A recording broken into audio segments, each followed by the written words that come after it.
नमस्कार दोस्तों, स्वागत है आप सभी का एक बार फिर से हमारे आपके अपने YouTube चैनल पर। आज हम इस वीडियो में आप लोगों को बताएंगे कि आसान होलिका पूजा विधि क्या है। कई बार सब लोग परेशान रहते हैं कि होलिका दहन कैसे की जाए, हम तो कुछ जानते ही नहीं हैं।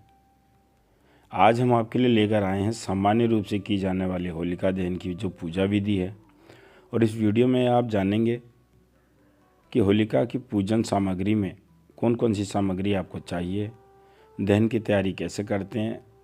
आइए मैं आप लोगों को बताता हूँ कि होलिका पूजन में होलिका पूजा की जो सामग्री है उसमें पूजा की थाली, हल्दी, कुमकुम, अक्षत, अबीर, गुलाल, फूल, फल, माला, जल से भरा कलश, गंगा जल, घी का दीपक, कपूर, धूप, नारियल का सूखा गोला, मोली अथवा कलावा, जनेऊ, उपले, बड़कुल्ले की मालाएं, गोबर की ढाल, शक्कर की माला,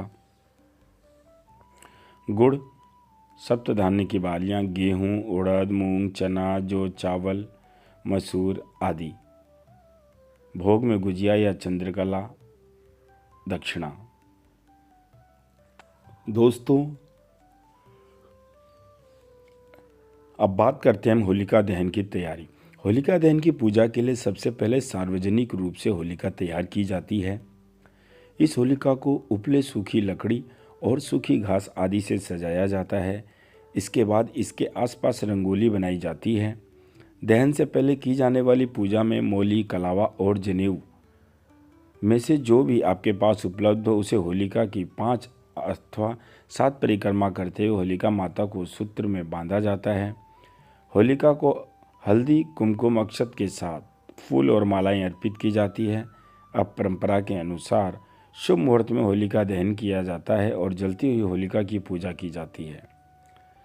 होलिका पूजा विधि की बात करें तो होलिका दहन के पूजा में सबसे पहले होलिका के पास घी का दीपक प्रज्वलित करें। अब कुमकुम, हल्दी, अक्षत आदि एक एक करके होलिका को अर्पित करें। इसके बाद होलिका पर अबीर, गुलाल चढ़ाएं।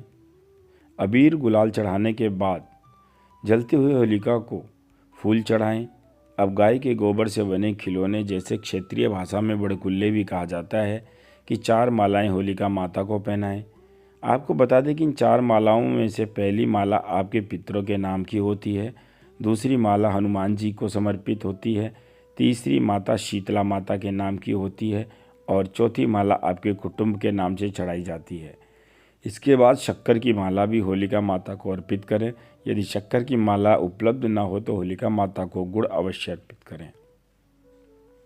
फिर बात करते हैं आगे। आप होलिका की 5 अथवा 7 परिक्रमा करते हुए जल कलश से होलिका के बाहर एक घेरा बनाते हुए जल अर्पित करें। इसके बाद होलिका के पास कपूर और धूप जलाएं। अपने घर में बना हुआ भोग भी दक्षिणा के साथ होलिका माता को चढ़ाएं। कुछ लोग श्रीफल अर्थात नारियल को होलिका की अग्नि में डाल देते हैं, जबकि कुछ लोग नारियल को होलिका माता के चरणों में फोड़कर इसे प्रसाद के रूप में बांटते हैं।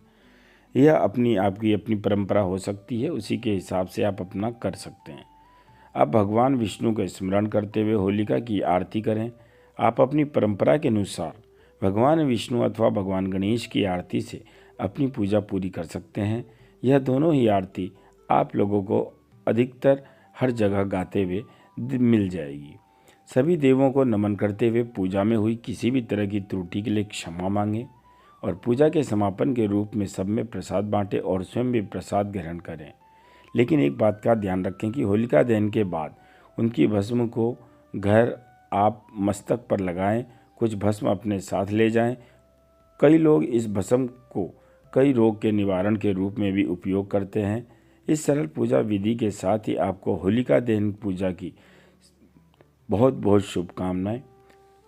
भगवान विष्णु और हरि की कृपा से आप सभी लोगों का व्रत, पूजा, संकल्प पूरा हो, यही हम कामना करते हैं और मिलते हैं अगली फिर किसी वीडियो में।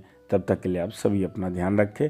और हाँ, अगर आप हमारे चैनल पर नए हैं तो इसी प्रकार की सनातन धर्म से जुड़ी सभी जानकारियों को प्राप्त करने के लिए आप हमारे चैनल को सब्सक्राइब करें और वीडियो अच्छी लगती है तो इसे लाइक और शेयर करें। धन्यवाद। नमस्कार।